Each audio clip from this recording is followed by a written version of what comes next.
All right, welcome back to the Talk to Me PDD podcast. I'm your host, PDD, Pete Dempsey. This is my opportunity to talk about people management, leadership, and today, productivity. So, welcome to episode 7. I'm going to talk to you a bit about Whiteboard Planning, which is a system that I use for my own planning and productivity. I've been using it for about 7 or 8 months now, really like it. So, I wanted to share a bit about it and talk about productivity and planning in general. Now, if you're not familiar with sort of, I guess, what I would call modern planning and productivity, um, it's not necessarily about doing more or getting to maximum efficiency, task throughput, things like that. It's about prioritizing, focusing on what's important, and setting up your schedule and yourself to do those important things, which means doing less of the less important things and can mean less activity in general. So just a brief introduction on that. If you've read anything or followed things on planning and productivity, you may have heard the term about multi-scale time planning, which simply means that you have a couple different plans at different levels of time or different time scales. So you may have a 3 to 5 year sort of vision statement or plan at the highest level, and then maybe a yearly plan. So a yearly plan that will build to that longer term plan, and then within the yearly plan, there you may do quarterly planning, you may do monthly planning, um, then below that into weekly and even daily planning. So you don't necessarily have to use all of those levels. I think at the minimum, kind of at a fundamentals level, you need to have a yearly plan or something in that time frame, and then you need to have a daily plan just to manage everything that's going on. I think those are the two most critical, and that's kind of where I started. But I have found it really helpful to do some of that intermediate level planning.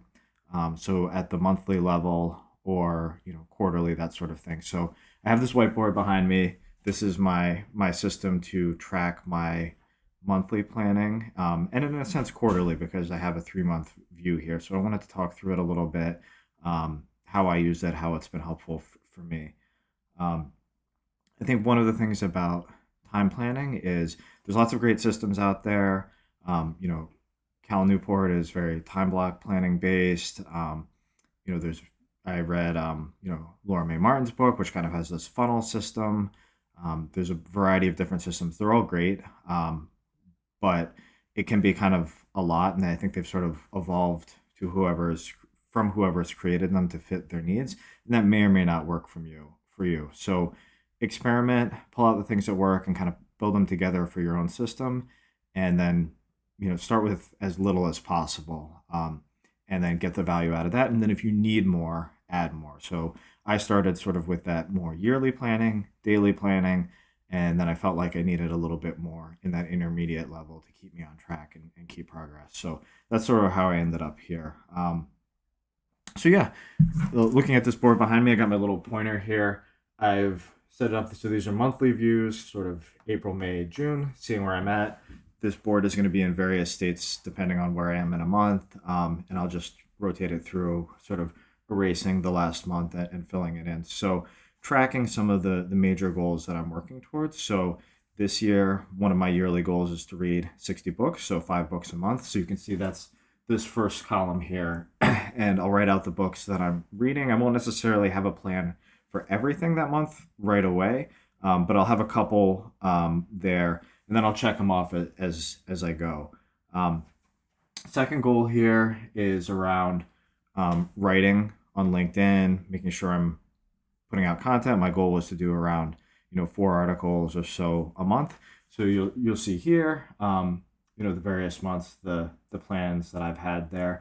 Not all of them happen with these. Sometimes they're just ideas, and I'll put them up there, and I won't necessarily write them. But I like to leave them up there, and then before I erase them, I may sort of put it into a longer term backlog of ideas, or just keep track of it there. So these ones are two sort of tactical trackers working towards yearly goals that I have, so rolling up into that. Then this third column is sort of big things that are happening that month, or ideas that that I want to keep track of. So if I have a presentation coming up, or I'm going to plan a presentation, or there's something going on in life, or even just an idea that I have, I'll put it up there so I keep some visibility on it. And some of those are not as, always a simple check off. There might be multiple steps to it that I need to track. And then this fourth column is a little bit more optional, sort of monthly focused projects that I have there. These ones, I had a couple jujitsu tutorials that I was working through. These items I don't always have as much time, but I want to kind of make some progress there. And it's good to leave them up for me, because if I see, okay, I did them a couple months ago, but I haven't done any since then, it's a reminder to get back and try and schedule that in the next quarterly rotation. I may have a month where I don't do anything there, and that's fine. And then, this is my sometimes little trackers here. A couple months ago, I did a little meditation challenge, and that one of the ways I did that is I just checked it off here and tracked that. Kind of fell off in between, and I wanted to get back to it. So that's something that I've been doing this month and tracking here. So I found it really helpful.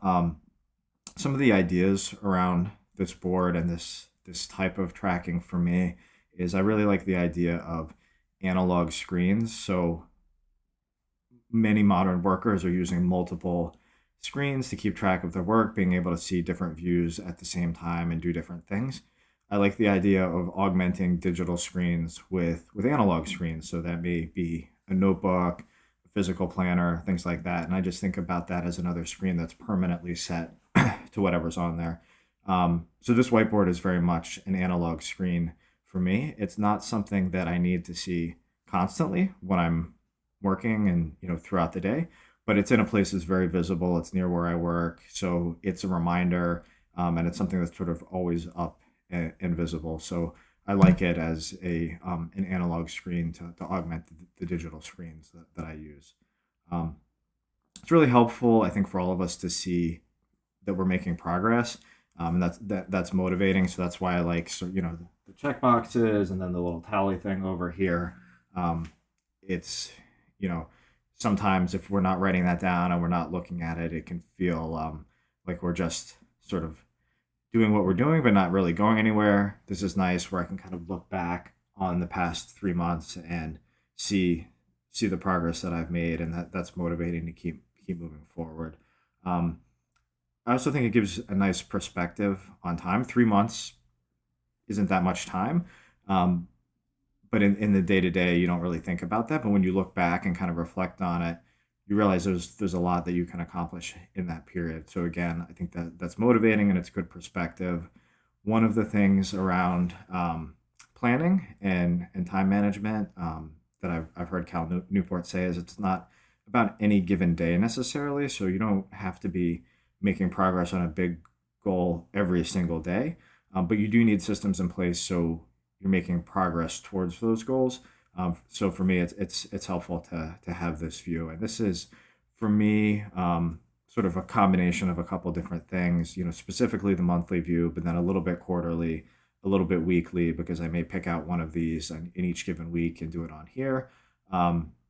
And then some of it, like the daily meditation piece, that's sort of a metrics tracker category, something that's in Cal Newport's time block planner. I don't do it there. I like to do it here.